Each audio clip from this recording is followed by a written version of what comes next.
મહુવા શહેરમાં આવેલા સરકારી અનાજના ગોડાઉનમાંથી 3,20,000 રૂપિયાના કિંમતના ઘઉં અને ચોખાના જથ્થાની ચોરી કરવામાં આવી। જંગી માત્રામાં ઘઉં ચોખાની ચોરી કરતા ગોડાઉન મેનેજર અજાણ્યા શખ્સો વિરુદ્ધ 3,20,458 કિંમતના અનાજની ચોરી કરવામાં અંગે ફરિયાદ મહુવા પોલીસ સ્ટેશનમાં નોંધવામાં આવી। ફરિયાદ નોંધાવેલી છે। જણાવ્યા પ્રમાણે નૈનીતાલ ગામમાં રહેતા તેમના સંબંધીનું અવસાન થતાં તેઓ 3 જૂનના રોજ ગોડાઉન 4 તળાજા ઇન્ચાર્જ મેનેજર કાજલબેનને સોંપી રજા ઉપર ગયા હતા।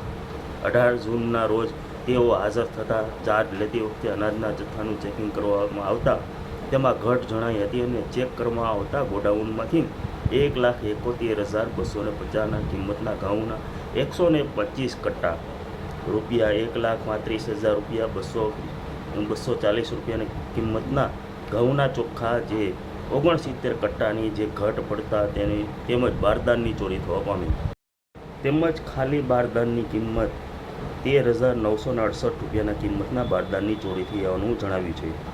ગોડાઉનના સીસીટીવી કેમેરા ચેક કરવામાં આવતા તારીખ 8 જૂનના રાત્રે 8 કલાકથી બંધ થઈ ગયા હતા। તે 9 જૂન બપોરના સમયે તે ચાલુ થયા હતા। આમ ભેજાબાદ શખ્સો દ્વારા ચોરી કરવામાં આવતા પહેલાં સીસીટીવી બંધ કરવામાં આવે। નજીકના આવેલા અમુક વિસ્તારના સીસીટીવી કેમેરા ચેક કરવામાં આવતા ગોડાઉનના રાત્રે સમયે એક ટ્રક બિનઅધિકૃત રીતે ગોડાઉનના કમ્પાઉન્ડમાં પ્રવેશ કર્યો હોવાનું બહાર નીકળવાનું જાણવા મળ્યું છે। આમ મહુવા શહેરના જે કુબેરબાગ નજીક આવેલ સરકારી ગોડાઉનની અંદર 3,20,000 રૂપિયાના ઘઉં અને ચોખાની ચોરી થવા પામી છે। હાલ મહુવા પોલીસ સ્ટેશનની અંદર સરકારી ગોડાઉનના મેનેજર દ્વારા ફરિયાદ નોંધવામાં આવી છે।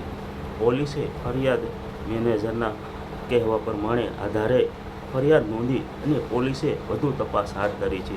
જોવાનું એ રહ્યું કે આમાં ભેજાબાજ કોણ નીકળશે અને તેવી મહુવામાં ચર્ચાનો વિષય બની ચૂક્યો છે। આમ સરકારી ગોડાઉનના અનાજના ગોડાઉનની અંદર પણ અનાજની ચોરી થવા પામી છે।